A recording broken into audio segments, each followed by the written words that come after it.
नीरा यादव एक समाज सेवी थी, समाज सेवी है, समाज सेवी रहेगी। 10 दिन 15 दिन 20 दिन का सदन चलता है, 365 दिन साल में होता है। सदन में अगर 10 दिन 15 दिन 81 के विधायक अगर किसान की बात अगर कर भी लेंगे तो साल भर उनका जो नुकसान होता है उसके बारे में कौन सोचेगा। आप लोग विपक्ष में आप लोग की भूमिका है कि आप लोग किसान का बात कीजिए, आप लोग रोजगार का बात कीजिए, आप लोग पूरे साल शांत रहते हैं। विपक्ष का झारखंड में ऐसा हाल है, लोग कहते हैं कि विपक्ष तो लगता ही नहीं है कि विपक्ष। तो ये बेतुका बात करते हैं, इनको आम लोगों से कोई मतलब नहीं है। ये बड़ बोल के कारण सोचते हैं हम जनसंख्या में ज़्यादा हैं, हम ज़्यादा माथे वाले हैं तो हम ज़्यादा बोलेंगे। अरे मंत्री जी, पहले आप पता करिए कि धान की बुआई कब होती है, कटाई कब होती है, उसको कब बेचते हैं किसान। नमस्कार, झारखंड विधानसभा में इस वक्त हम लोग मौजूद हैं और आपको बता दें कि आज बजट का सत्र है जो बजट 24 तारीख को पेश होने वाला है। उसके पहले सदन में काफ़ी गहमा गहमी छोटे छोटे मुद्दों को लेकर के रही। मैडम, सदन में किसानों का जो धान है उसको लेकर के काफ़ी जो है कि लंबी बातचीत हुई। पक्ष विपक्ष तमाम नेता जो हैं उसको लेकर के बोलते हुए नजर आए। आप लोग लेकिन विपक्ष के तौर पर थोड़ा शांत ही नज़र आते हैं।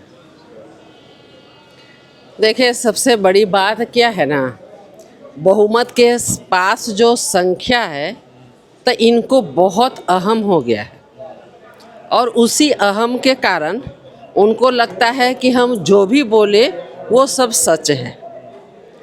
अभी किसानों की स्थिति क्या है, उनका हाल क्या है, कोई किसान से जाके पूछे। जब हमारी सरकार थी हम लोगों ने 5,000 रुपया प्रति एकड़ देने की बात की थी और हम लोग दे रहे थे। जिनका 5 एकड़ ज़मीन रहता था उनको 25,000 रुपया देते थे कि किसी से कर्ज न लेना पड़े। सबसे पहले तो ये सरकार उसको बंद कर दी। अभी जब धान क्रय का समय आया तो अभी क्या जवाब दे रहे थे, सुने ना माननीय मंत्री, मार्च तक हम खरीदेंगे। अरे मंत्री जी, पहले आप पता करिए कि धान की बुआई कब होती है, कटाई कब होती है, उसको कब बेचते हैं किसान। किसके बारे में बोल रहे हैं? इरफान अंसारी के बारे में। वही ना बोले कि भाई मार्च तक कंप्लीट करेंगे। अरे हम नाम नहीं बोलेंगे भैया, सदन में जो माननीय मंत्री बोल रहे थे मार्च में खरीदेंगे, उनसे पूछिए कि मार्च खरीदने की तारीख है क्या। तब तक किसान कहाँ चूहा को खाने दे धान को। तो इतना तो उनको ज्ञान होना चाहिए। तो ये सरकार किस तरह से कर रही। आज जी राम जी क्या है, पहले उसके बारे में तो जानिए।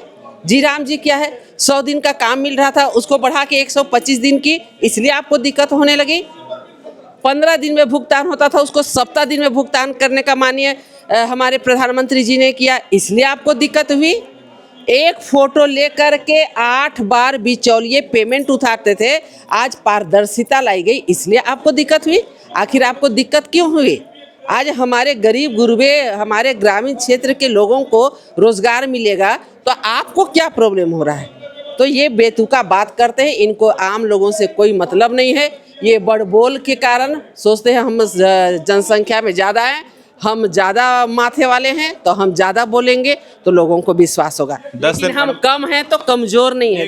एक मिनट 10 दिन 15 दिन 20 दिन का सदन चलता है, 365 दिन साल में होता है। सदन में अगर 10 दिन 15 दिन 81 के विधायक अगर किसान की बात अगर कर भी लेंगे तो साल भर उनका जो नुकसान होता है उसके बारे में कौन सोचेगा। आप लोग विपक्ष में आप लोग की भूमिका है कि आप लोग किसान का बात कीजिए, आप लोग रोजगार का बात कीजिए, आप लोग पूरे साल शांत रहते हैं। विपक्ष का झारखंड में ऐसा हाल है, लोग कहते हैं कि विपक्ष तो लगता ही नहीं है कि विपक्ष तो रोज क्वेश्चन उठा रहा है, लेकिन अहम तो देखिए सत्ता पक्ष का। सत्ता पक्ष कोई चीज मानने को तैयार नहीं, गरजते हैं जा रहे स्टेप्सिल देने के लिए उनको। एक लास्ट क्वेश्चन है मैडम। कोडरमा से शालिनी गुप्ता जब से जेएमएम ज्वाइन की हैं, कहा जा रहा है कि आपके लिए थोड़ा मतलब दिक्कत होगा, वोट उठ काट देंगे अगला चुनाव में, हो सकता है कि अगला बार जानते हैं वो कौन है? हम नहीं जानते, हमसे पूछ रहे हैं। नहीं जानते हैं, आपसे पूछ रहे हैं। नीरा यादव एक समाज सेवी थी, समाज सेवी है, समाज सेवी रहेगी। एक समाज सेवी को कौन आता है कौन जाता है, समुद्र को किसी से दिक्कत नहीं होती है, ध्यान रखिएगा।